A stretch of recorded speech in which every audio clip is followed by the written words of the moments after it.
Então, hoje a gente vai à última aula do mini curso de emergência, hoje com EAP e C descompensada. Amanhã, no Clube de Eletro, a gente vai ver as síndromes coronarianas agudas, junto com as alterações de STT. Eu aproveito e já traço as rotas com vocês. E na outra semana, a gente tem os dois clubes de taquiarritmia juntos.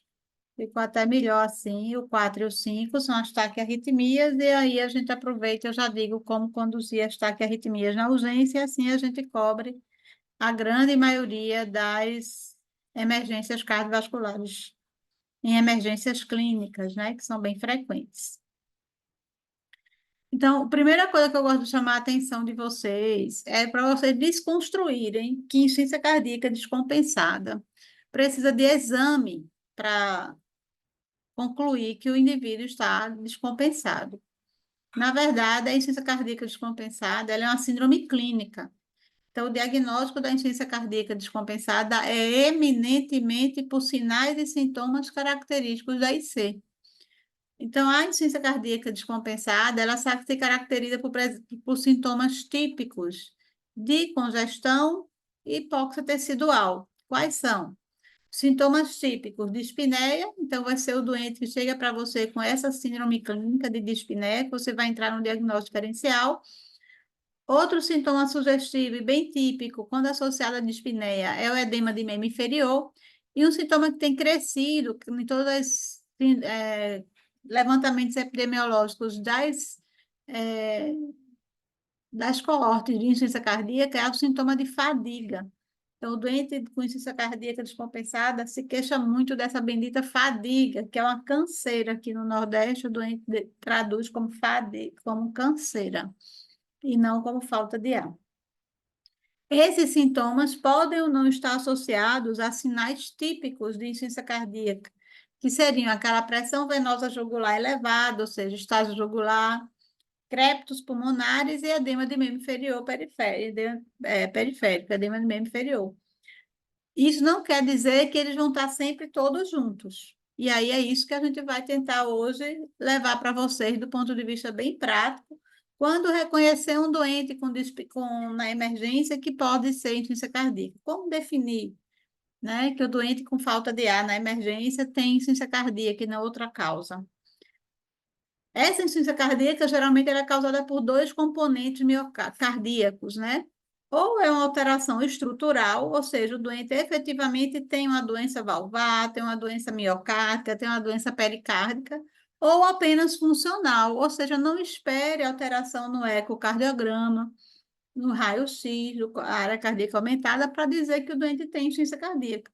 Afinal de contas, nós temos aí a insuficiência cardíaca com fração de ejeção preservada, a ICFEP, em que estruturalmente o coração é completamente normal na maioria das vezes. O que ele tem é uma alteração funcional na capacidade dele de relaxamento, fazendo com que ele tenha pressões intracavitárias elevadas, principalmente de enchimento. Então, nem sempre eu vou ter débito cardíaco reduzido no doente com insuficiência cardíaca, né? Então, não esperem eco para dar diagnóstico de insuficiência cardíaca. O diagnóstico é dado na anamnese desse paciente. Então, como é que você faz na emergência para dar esse diagnóstico? Até hoje, né, a minha prática, eu uso os critérios de Framingham para dar diagnóstico de IC na urgência. Por quê? Porque eu preciso ter um método para não errar. Se eu for esperar cara de doente com insuficiência cardíaca para dar diagnóstico de insuficiência cardíaca, eu vou acertar uns e errar outros, porque insuficiência cardíaca não tem cara. Então, use critérios que já estão validados. É o que eu faço até hoje, né? Com toda a experiência que eu tenho de urgência e emergência. Então, quais só lembrando, isso vocês já sabem, critérios maiores de Framingham, edema agudo de pulmão. Então, o doente chega para você na emergência com edema agudo de pulmão, você não precisa de mais nada, raio-x, eco, nada, para dizer que esse doente tem insuficiência cardíaca. Esse critério isoladamente já atesta que ele tem insuficiência cardíaca. O eco depois, no internamento, vai vir para dizer qual tipo de insuficiência cardíaca que ele tem para usar as medicações de médio e longo prazo, mas não para dar diagnóstico de IC. O diagnóstico já foi dado na admissão. Outros critérios que são muito sugestivos de edema agudo de pulmão, mas que sozinhos não fecham. Eles precisam estar aos pares.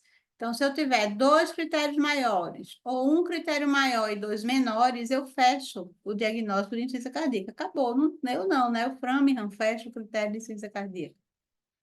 Então, se o doente tem ortopneia, que é falta de ar deitado, se ele tem DPN, que é dispneia paroxística noturna, ou seja, ele dorme bem, se deita, vai dormir bem e acorda no meio da noite sufocado, precisa levantar, dar uma voltinha, o doente diz que às vezes vou na janela, toma água, enfim, aí melhora e volta, deita e dorme de novo. Ter, ter cuidado nesse critério diagnóstico de DPN para não confundir com a apneia do sono, em que o doente acorda do ronco forte da apneia que ele fez, mas aí ele vira de lado e dorme de novo. Ele não precisa levantar para melhorar da dispneia. A DPN, não adianta ele virar de lado, só melhora se ele levantar. Ao achado físico de crépitos pulmonares no doente com dispneia, que não desaparecem com a tosse, sugerem insuficiência cardíaca. A presença de refluxo hepatojugular, né? O doente tem aquela estase zona jugular e quando você comprime o fígado durante a inspiração profunda, aumenta o refluxo, aumenta o tamanho da estase. É mais difícil fazer porque o doente teria que estar deitado a 30 graus ou mais. Presença de B3, cada dia mais difícil, né? Na emergência barulhenta que a gente vive de escutar para quem não tem ouvido treinado, mas que seria o tuntará, tuntará, tuntará, tuntará, tuntará. B3 só está presente em doente com insuficiência cardíaca com fração de ejeção reduzida, porque ele exige dilatação de parede ventricular, então eu só tenho B3 em quem tem insuficiência cardíaca na fase dilatada, eu não tenho B3 na IC-FEP. A bulha da IC-FEP, que é a insuficiência cardíaca com fração de ejeção preservada, em que não há dilatação ainda das cavidades, é a B4. E aí, B4 não é critério diagnóstico de IC.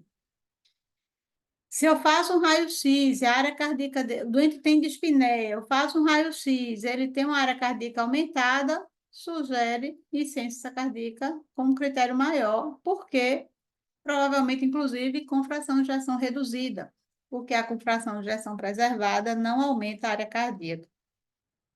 E esse último critério é retroativo já na enfermaria, o doente internou, você ficou ali tratando ele como IC, e aí, ao longo do tempo, ele foi perdendo, em média, 1 quilo por dia de internamento com o uso de diurético, né? Se ele perder em torno de 5 quilos em 5 dias, ou 1 quilo por dia, você também dá um diagnóstico retroativo de insuficiência cardíaca sem precisar de exame. Então, vejam como é fácil dar diagnóstico. Então, o doente chega para você, doutor, eu estou cansando, faz um ano que tudo que eu andava para ir para a padaria cansava. De 3 meses para cá, só de andar dentro de casa eu já estou cansando. Estou evitando fazer tudo dentro de casa. Então, ele já tem um critério menor, que é o segundo aqui da tabela, de dispneia de esforço progressiva. E agora eu vim para a emergência porque hoje eu me acordei sufocada. Pronto, um critério maior e um critério menor. Até prova contrário, a insuficiência cardíaca. Aí você vai examinar o doente está taquicárdico com crépito pulmonar. Acabou-se, né? Fechou, ele tem insuficiência cardíaca. Acabou, ninguém vem me dizer que ele não tem. Então, é assim que se dá diagnóstico de insuficiência cardíaca em todo o mundo, de jovem a velho.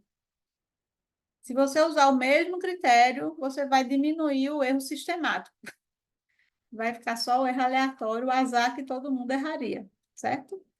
Mas, se você usa sempre o mesmo critério para dar o diagnóstico, você elimina com isso o erro sistemático, né? Outros critérios, edema de membro inferior, é critério menor. O doente está com dispneia de esforço progressiva, inchando as pernas.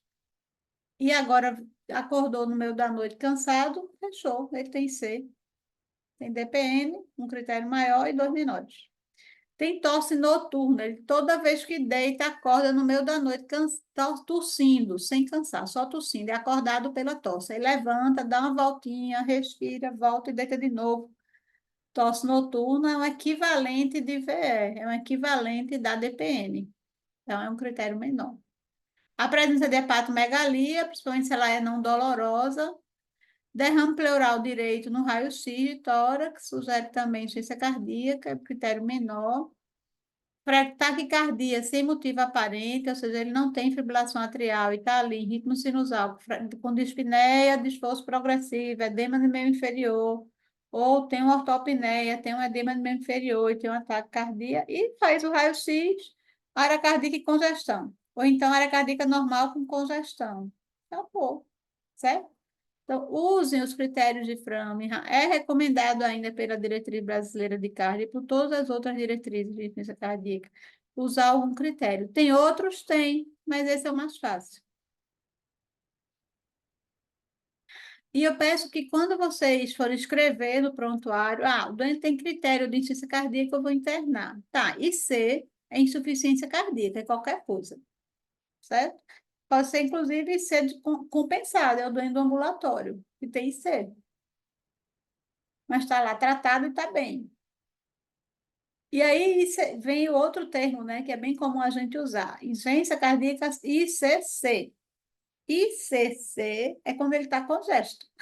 É insuficiência cardíaca congestiva ou global, o que é o americano gosta de botar global. Heart failure, global heart failure. O que é isso? É aquele doente que tem congestão pulmonar e periférica, ou seja, é o doente que chega com edema de membro inferior. Então, o doente que chega com edema de membro inferior e cansado, ele tem insuficiência cardíaca congestiva, certo? Isso implica que ele tem insuficiência cardíaca direita e esquerda, porque se for só esquerda, ele vai ser sequinho. Ele não vai ter edema de membro inferior, ele só vai ter edema de membro inferior se ele também tiver insuficiência cardíaca direita. Se ele tem, chega para você cansado e no exame físico ele não tem edema do meio inferior, você só escuta crépitos nas bases pulmonares e ele está lá, taquipneico, cansadinho, insuficiência ventricular esquerda, ou seja, ele não tem direita e ainda não é edema agudo. Então você escreve IVE, certo? Insuficiência ventricular esquerda, isolada. E no doente que chega com ou sem edema, mas que chega crepitando do meio para cima, ele tem edema agudo de pulmão, independente de ter ou não edema periférico. Ok? Tem gente que aí esse termo não é muito familiar da cardiologia, ICD. O pessoal gosta muito de botar ICD. O que danada é ICD? Insuficiência cardíaca descompensada. Tá, no meu tempo era insuficiência cardíaca diastólica, que ninguém usa mais. Então, evitem ICD. Você escreve, ou bota IC descompensada, ou você bota ICC, que aí todo mundo vai entender que ele está descompensado. Se ele está com congestão pulmonar e com edema, ele está descompensado.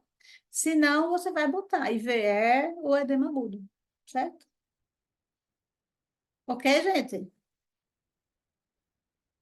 Tão ruim falar para um monte de bolinha. Não sei se o povo está ouvindo. Ok, professor. Nos ouvindo, professora. Tá, é ouvir e entender. Certo. O doente com edema agudo, além dos crépitos, que serem mais espaçosos, ou seja, tem crepitante ali do metade para cima do pulmão, de ambos os hemitórax, ele geralmente tem sintomas sistêmicos, porque a descarga adrenérgica, o sistema simpático é muito ativado. Habitualmente ele tem sudorese e palidez, geralmente uma sudorese fria, e ainda por cima, geralmente ele tem insaturação. Não necessariamente ele vai ter saturação menor que 90, mas ele tem saturação menor do que o esperado para a idade. Então, é o jovem que está com saturação de 91, 92. É o idoso que está ali com saturação de 90, 89, 90, certo? Que esse não é o normal para ele. Mas, enquanto que na IVE não é comum alterar a saturação. No edema agudo, sim. Imagine, metade dos alvéolos ou mais, em vez de estar ocupado por ar, está ocupado por líquido, não é?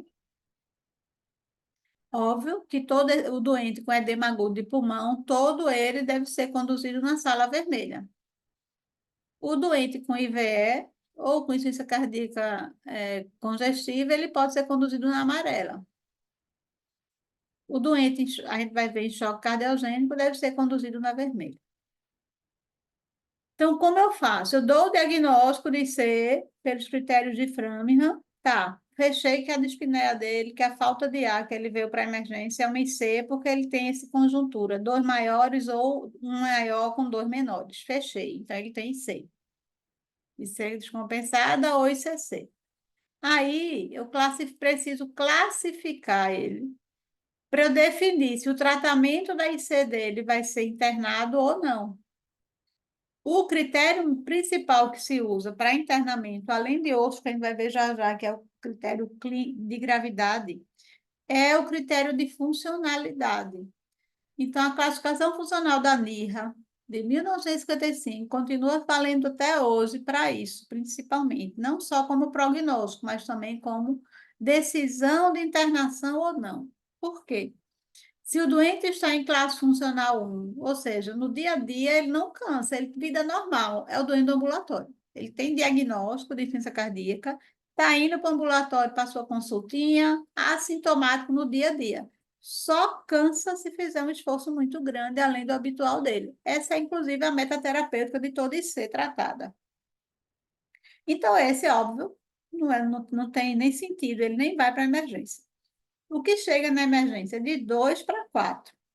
O 2 é só aquele doente que, por algum motivo, mudou o remédio, tirou o remédio, parou o remédio, enfim, infectou, algum motivo, começou a ter falta de ar no dia a dia, quando fazia fazendo coisas que antes ele fazia e não cansava. Então, é dispneia os esforços habituais do dia a dia. Isso é importante porque, por exemplo, subir aquela ladeira lá do Alto José do Pinho, para mim é grande esforço, mas para quem mora lá não é. Então, se o indivíduo sobe aquela ladeira, 20 anos morando lá e nunca cansou, de 6 meses para cá está cansando, não está conseguindo terminar a ladeira, está tendo que parar várias vezes, está começando a evitar sair de casa. Então, esse esforço para aquele indivíduo é esforço habitual do dia a dia. Então, ter cuidado nessa classificação de classe funcional 1 e 2 para você não classificar como grande uma coisa que para o indivíduo é o dia a dia dele, e vice-versa. Ficarão internar, esse em classe funcional 2, a gente tenta detectar a causa da descompensação, e se ele não tiver nenhum critério de gravidade, que eu vou mostrar já já, ele não precisa ser internado na emergência. A gente faz as medidas, faz um diurético venoso nele, reavalia, ajeita os remédios e geralmente manda para casa para acompanhamento ambulatorial. Já o doente em classe funcional 3 e 4, independente dele já ter ou não diagnóstico de IC, ele vai ficar internado sempre. Por mais que ele esteja com a pressão boa, por mais que ele fique bem depois das medidas iniciais, mas ele precisa ser internado para a gente primeiro detectar o que levou ele a ficar em classe funcional 3 e 4, e segundo, para otimizar a terapêutica. Então, todo doente que chega para a gente dizendo que está cansando, dá os mínimos esforços, ou seja, tomar banho, se vestir, comer, andar de um cômodo para outro dentro de casa, ou que mesmo sentado, conversando com outra pessoa, está cansando, esses dois tipos de pacientes vão ficar internados. Então, se ele diz a você, doutora, quando eu vim, porque eu estou com muita falta de ar, não estou conseguindo nem tomar banho, porque eu estou cansando, pronto, na sua cabeça já está definido que esse doente vai ficar internado. Independente, não precisa de mais nada. Vejam como fica simples. E quando é que eu vou internar, além da classe funcional 3 e 4, óbvio, né, do EAP? Então, todo edema agudo de pulmão, mesmo que você seja muito competente, deixe ele ótimo em 2 horas, que é o correto, ele deverá ficar internado, porque nada garante que, passados os efeitos das medicações injetáveis que você fez, ele não volte a entrar em edema agudo. Então, primeiro você interna, mesmo que dê alta rápido, com 1 a 2 dias. Toda a classe funcional 3 e 4, a gente já falou também. E aí vem as outras coisas mais óbvias, que são as pessoas com insaturação, né? Está dependendo de O2 para melhorar a saturação. Pacientes que estão muito taquicárdicos, porque significa que o eixo dele, adrenérgico, está muito ativado. Então, eu preciso compensar isso, e isso não se compensa em 1 a 2 horas. E principalmente se ele está sem FA, porque o ritmo sinusal, né, de ataque cardíaco, assim, tem algo muito errado. Eu preciso compensar clinicamente ele do ponto de vista da IC para essa frequência baixar. Óbvio, todo doente que chegar hipotenso, com sistólica menor ou igual a 8, menor que 8, e, óbvio, se eu tiver com baixo débito cardíaco, levando a alteração mental. O baixo débito está tão ruim, o débito cardíaco está tão ruim que não está conseguindo perfundir o cérebro mesmo com o indivíduo em repouso. Então, são 6 critérios clássicos, exclusivos da insuficiência cardíaca, e óbvio, né? Se eu tenho uma síndrome coronariana aguda tão grave que cursa com insuficiência cardíaca descompensada, obviamente ele vai ficar internado. Para mim, esse 7 nem devia estar na lista, mas o óbvio precisa ser dito, está sendo dito. E um critério que ele é classe 2 de indicação é quando o doente está todo inchado, né? Então, se o doente tem insuficiência cardíaca descompensada e edema generalizado, mesmo que ele fique bem da dispneia com as medidas iniciais, ele deve ser internado. Por quê? Porque quando ele deitar de novo, pode simplesmente absorver esse edema e causar de novo um novo quadro clínico que trouxe ele para a emergência, e pode ser que dessa vez ele não tenha tempo de chegar, né? Então, o edema generalizado, ele é preditor de internação, de reinternação. Então, a gente sugere que quando tiver edema de raiz de coxa para cima, ele sempre seja internado. A segunda, então, o primeiro passo, né? Vou voltar, porque para mim isso é fundamental. Toda doente chegou com dispneia na urgência, você vai tentar definir se ele é cardiovascular, cardíaco ou não, ou seja, se é IC ou não. Como? Critério de Framingham. É insuficiência cardíaca. Vai classificar como sendo insuficiência cardíaca congestiva, IVE ou edema agudo. Classificou, vai definir classe funcional. Edema agudo sempre vai ser 4, né?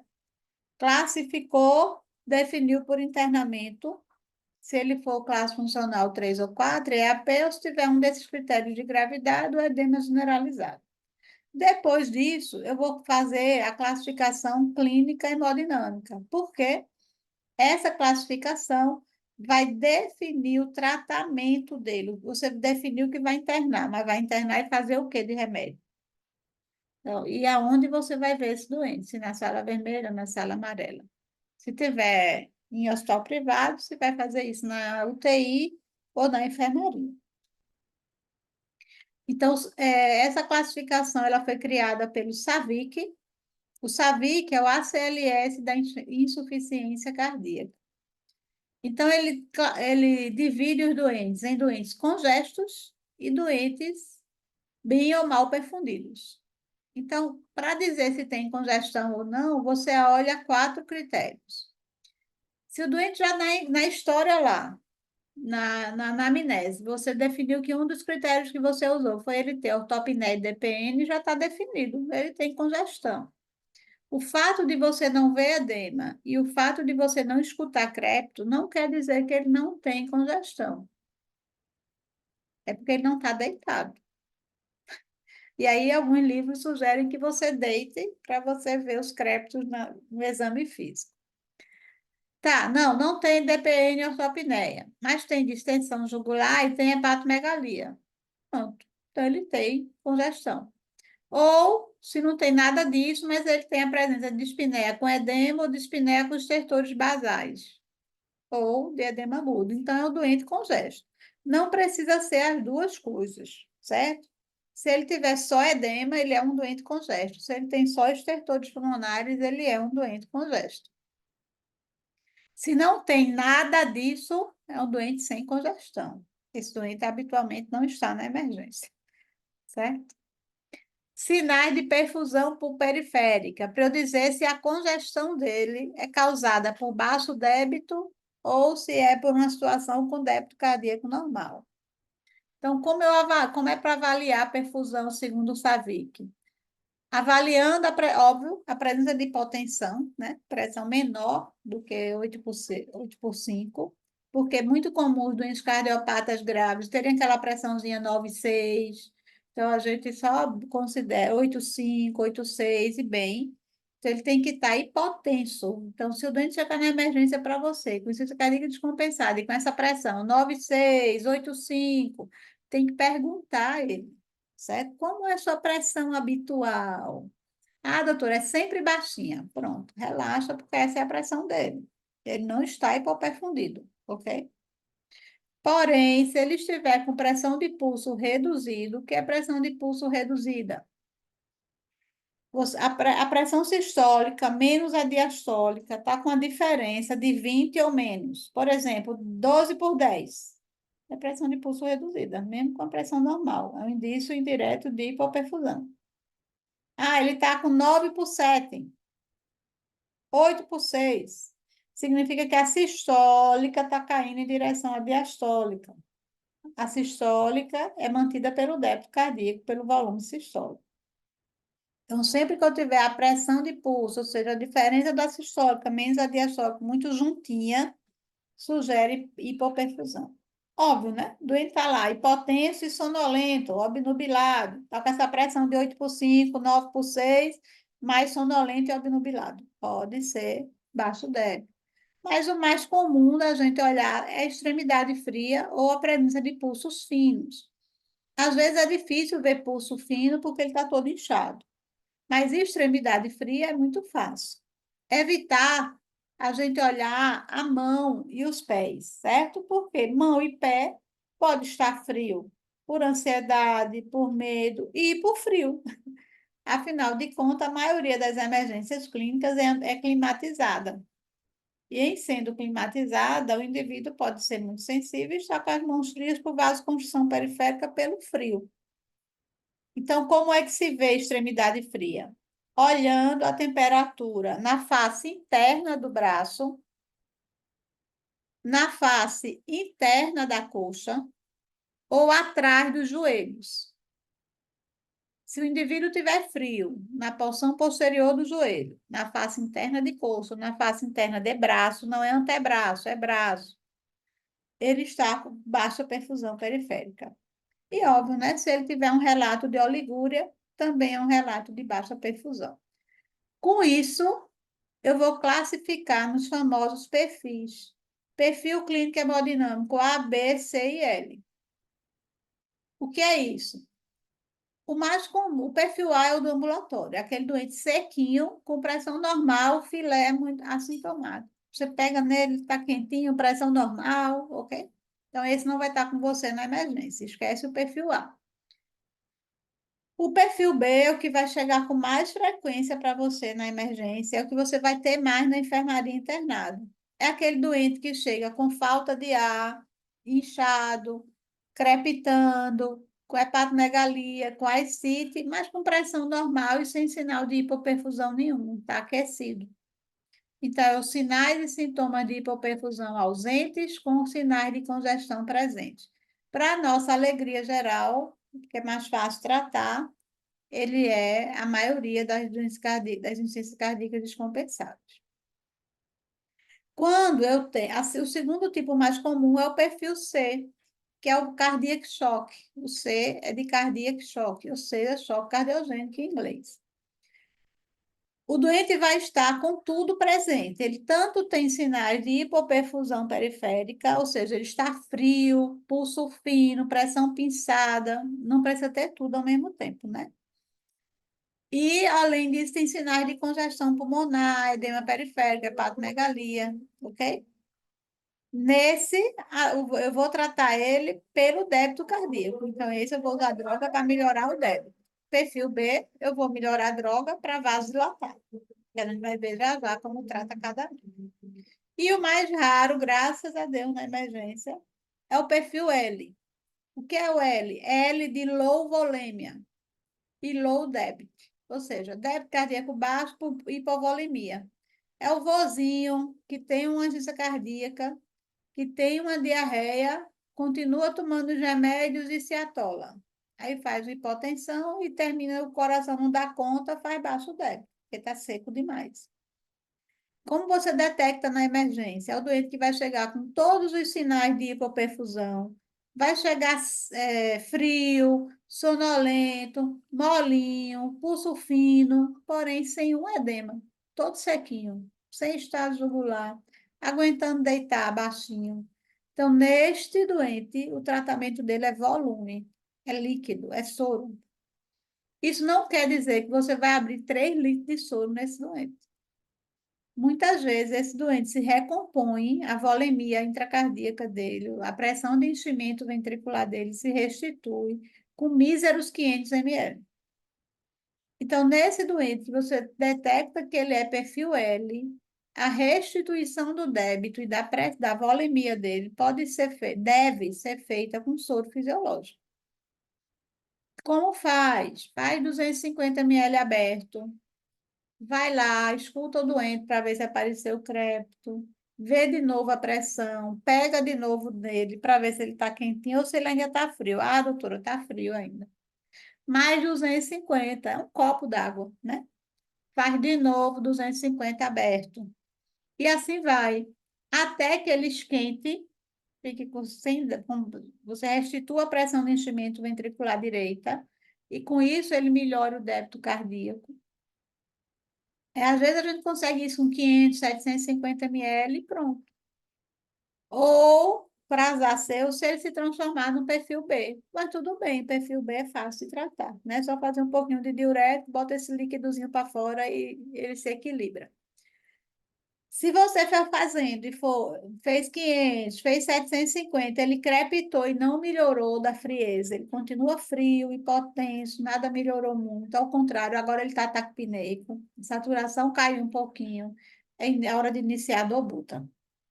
Significa que não é só o coração dele está tão ruim que esse tempo que ele ficou hipovolêmico descompensou o equilíbrio de Frankenstein das fibras miocárdias. Você vai ter que dar uma surrinha nela com dobutamina, ok? Aí a gente vai aprender como tratar.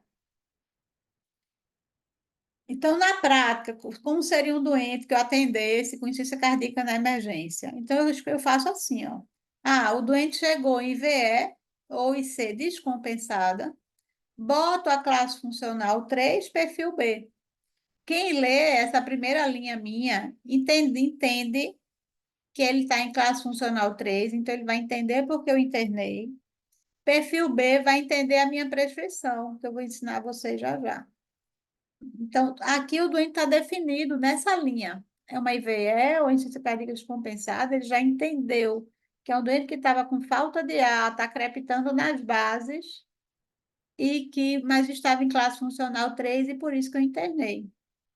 E como ele estava em perfil B, ele sabe exatamente o que eu vou prescrever, que é vasodilatador e diurético.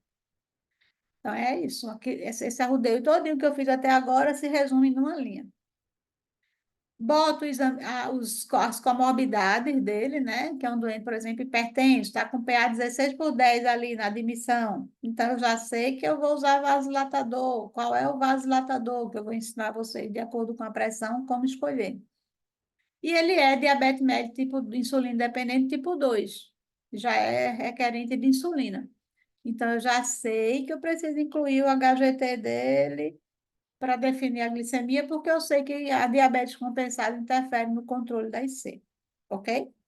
E aí, a minha conduta, eu vou internar, porque ele é classe funcional 3, vou fazer medidas para IVE ou IC com PA elevada, que a gente vai ver agora o tratamento, qual vasodilatador vai usar, e vou fazer HGT para insulinoterapia, porque eu preciso que esse HGT, essa glicose esteja bem.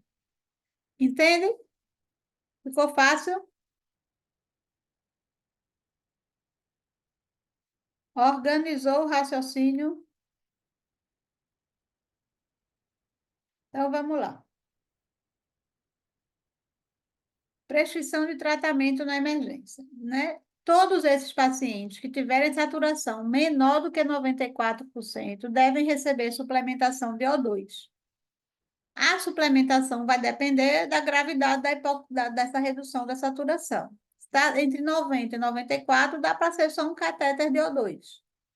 Se tiver menor que 90, mas sem critério de insuficiência respiratória, pode ser um AVNI ou uma máscara não reinalante, enfim. Ou, se não tem máscara, vai a Ventura e Véia de Guerra, que dá alto fluxo de oxigênio.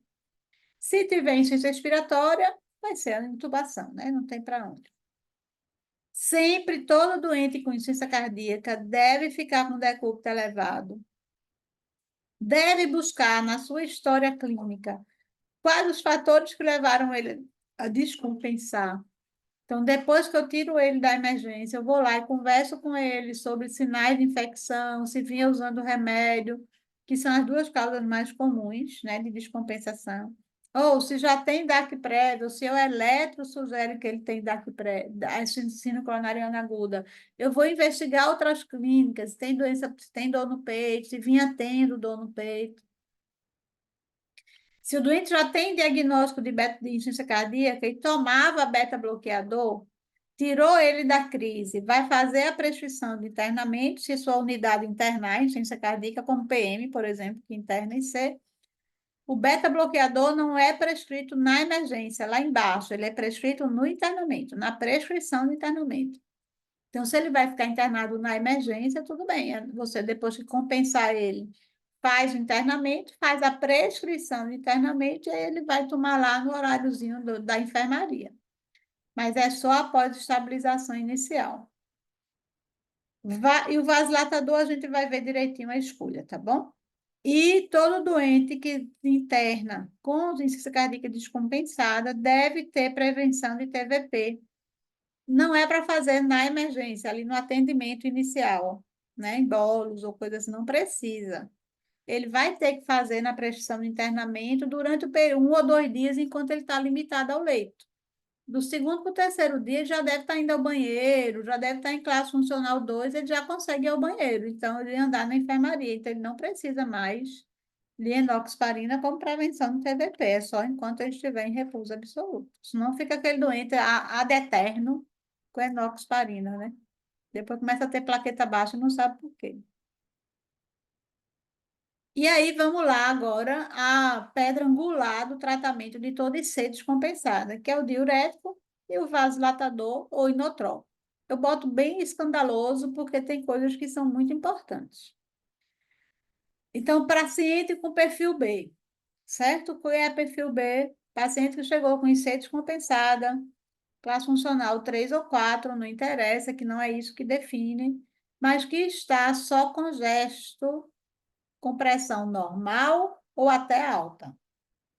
O perfil B, ele está congesto, seja crepto, seja edema, ou as duas coisas, mas a pressão dele está normal ou alta. Não tem sinal de baixo débito cardíaco. Nesses doentes, a droga mais importante e mais urgente a ser feita é o diurético. Então, tem um estudo, doses, que avaliou tanto a precocidade do início do diurético como a dose do diurético. E daí veio essa sugestão de dose a partir deste estudo. E o quanto mais precoce deve ser feito. A dose é de 0,5 a 1 miligrama por quilo. A ampola da furosemida tem 20 miligramas. Você dilui, não precisa diluir, ela já vem pronta. E aí ela tem 2 ml, cada ml tem 10 miligramas. Você vai, a ampola inteira com 2 ml tem 20 miligramas. Cuidado para não confundir com os comprimidos. Então, furosemida só existe esta apresentação injetável, que é de 10 miligramas por ml, ou ampolas de 20 miligramas. Você faz de 0,5 a 1 miligrama por quilo. Então, se o indivíduo tem 60 quilos, ele vai fazer de 30 a 60 miligramas, ou seja, de 1,5 a 3 ampolas. Como saber se vai fazer meio ou 1 miligrama? Se o doente não tem edema periférico, ele só tem IVE pura, ele vai fazer 0,5 miligrama por quilo, porque ele não tem sobrecarga de volume. Ele só está com congestão pulmonar. Mas se ele tem edema periférico, ou seja, congestão venosa, ou, que eu nem botei aqui, tem edema agudo de pulmão, você vai usar 1 miligrama por quilo. Então, a dose de furosemida, 0,5 a 1 miligrama por quilo, né? Faz leitinho, não precisa diluir. E no perfil B, faz de imediato meio miligrama por quilo se não tem edema e 1 miligrama por quilo se tem edema periférico ou edema agudo de pulmão. No doente perfil C em vermelho, eu não começo pelo diurético. Lembre-se de fisiologia e de farmacologia. A furosemida, ela é um diurético de alça. O que é isso? Ele age na reabsorção de sódio da alça de Henle. Então, para ele chegar na alça de Henle, ele tem que passar pelo glomérulo, descer, né? Então, não tem como o diurético chegar lá, se ele está com baixa perfusão tecidual. Então, só se faz diurético no perfil C, ou seja, naquele doente que está hipotenso ou com sinais de baixo débito, depois que restitui o débito. Então, primeiro no perfil C, você inicia o inotrópico. Depois que saiu do baixo débito, é que faz o diurético. Vejo muita gente errar nisso, muito. E aí o doente faz hipotensão, piora depois do diurético.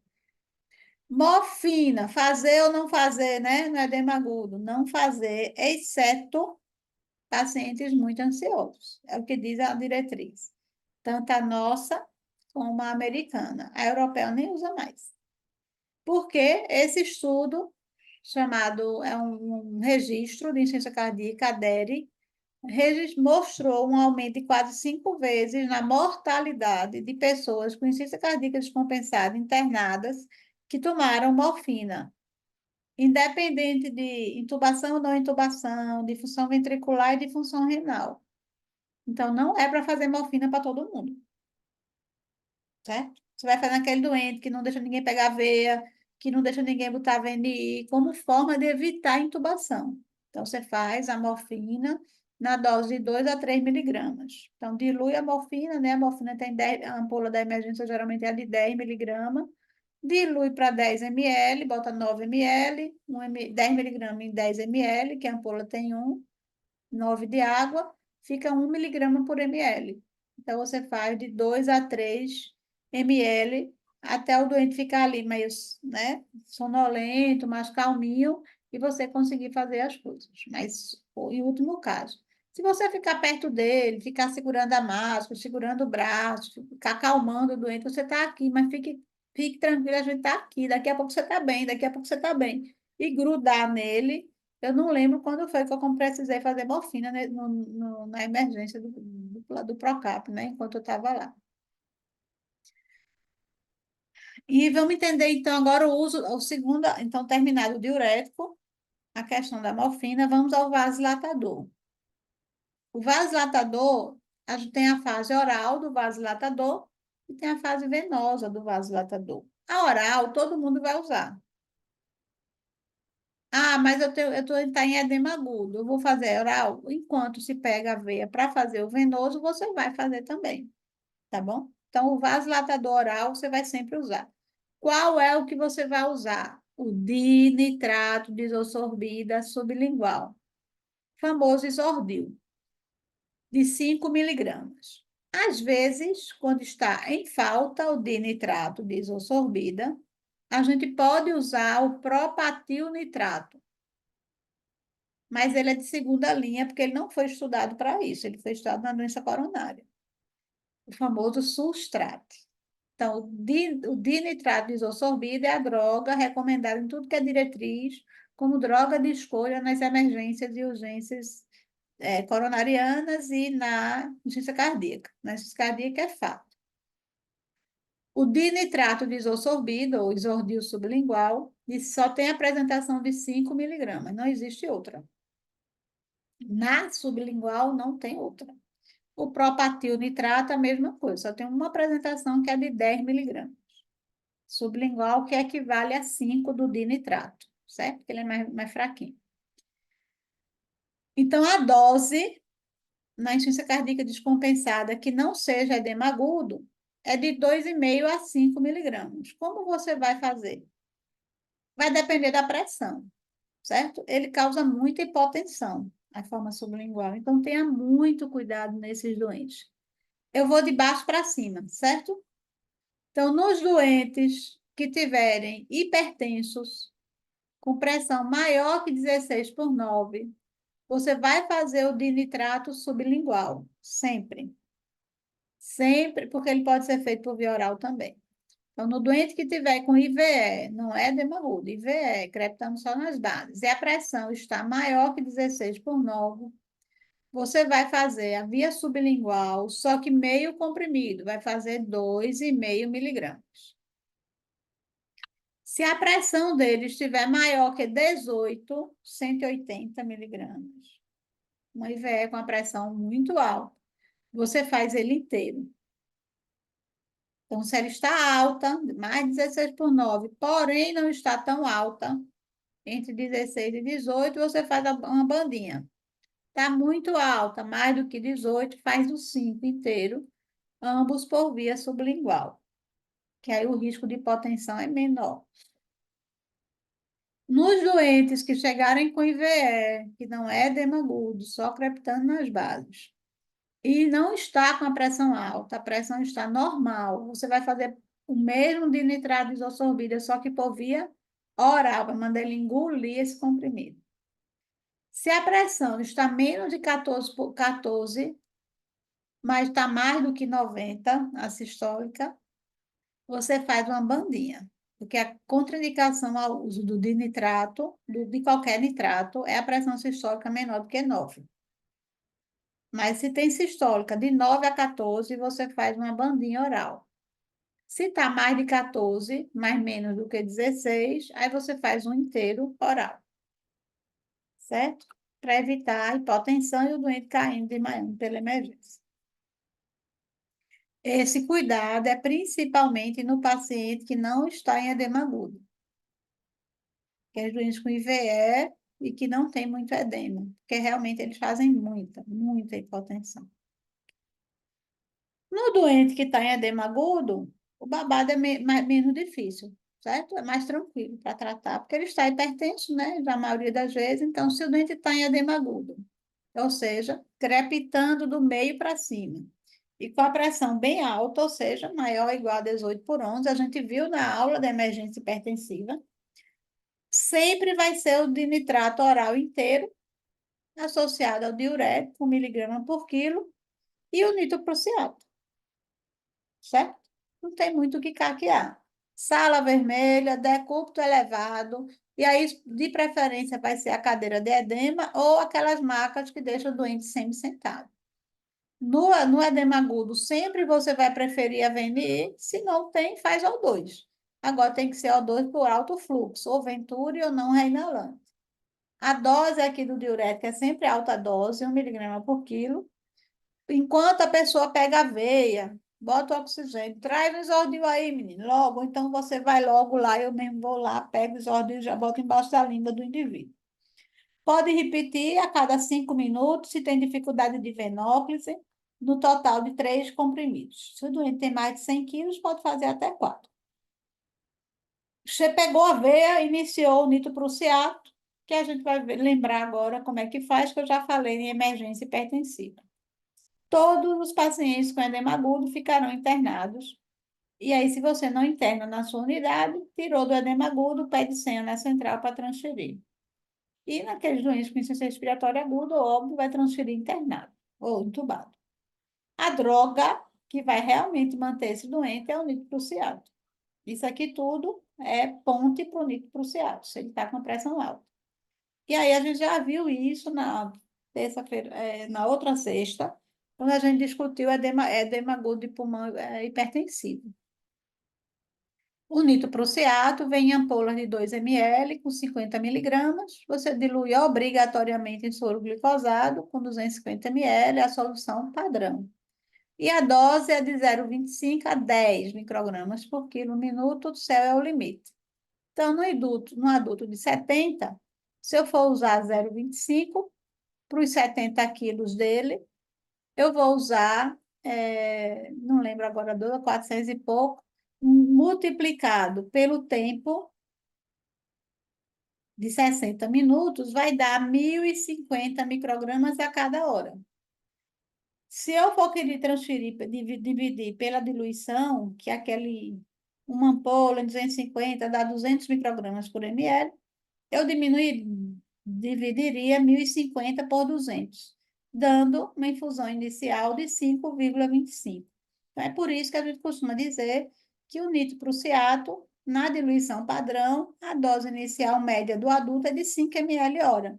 E aí você pode ir dobrando essa dose a cada 10 a 15 minutos, até que ele saia do edema agudo ou que a pressão caia mais de 25%.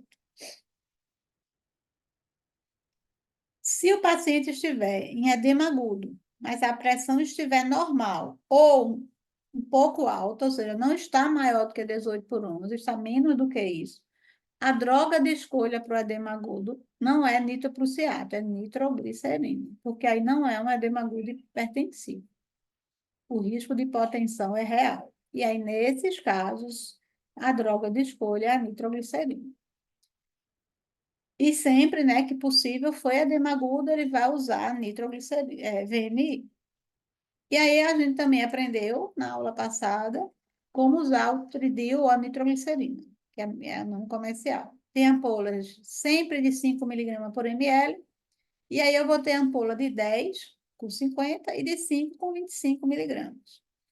Você dilui também para 250, não é obrigatório ser soro glicosado, mas se o cara está em edema agudo, não vai dar fisiológico, né? Então, se eu diluir, a gente já viu isso bem direitinho na aula passada, se eu diluir a ampola de 50 em 250 de soro, eu vou ter 200 microgramas em cada ml. Se eu diluir a ampola de 25 miligramas em 250, eu vou ter 100 microgramas em cada ml. Sugiro que você use sempre a de 25 para gastar menos. A dose é de 5 a 100 microgramas por minuto, não tem peso. Então, se eu começar com 5 e multiplicar por 60 minutos, eu vou ter 300 microgramas por hora.